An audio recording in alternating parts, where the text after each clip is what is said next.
In 1961, philosopher Hannah Arendt attended the trial of Adolf Eichmann, one of the chief architects of the Holocaust. She expected to find a monster. She found something far more disturbing. A small man, a bureaucrat, mediocre, ordinary in almost every way. He didn't hate Jewish people with burning passion. He followed orders. He processed paperwork. He optimized logistics. He did his job. Arendt called what she witnessed the banality of evil. The terrifying idea that history's most catastrophic acts of cruelty were not committed by monsters, but by ordinary people who had simply stopped thinking.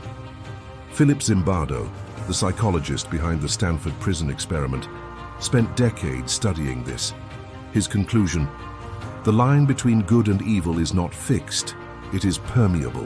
What makes ordinary people do monstrous things? First, dehumanization. Every recorded atrocity in history has been preceded by one thing: language that removes the humanity of the target group. Rats, vermin, parasites, cockroaches. Once your brain stops registering another person as fully human, its natural inhibitions against harm evaporate. Second, diffusion of moral responsibility. I was just following orders. When responsibility is distributed across a system, no single person feels they bear it. The train operator doesn't feel responsible for the camp. The paperwork clerk doesn't feel responsible for the policy. The policymaker doesn't feel responsible for what happens at the bottom, and so the machine runs. Third, gradual escalation. Nobody becomes complicit in atrocity overnight.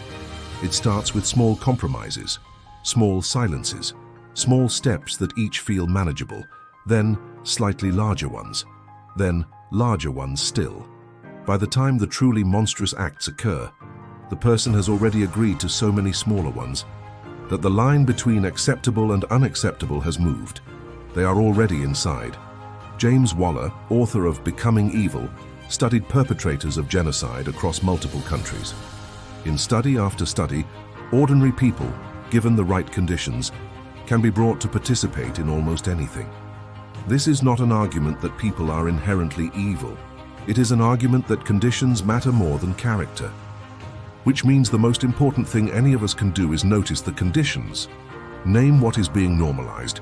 Refuse the first small step. Because there is no second step without a first one. Hannah Arendt called it the banality of evil. Call it what it actually is: a warning.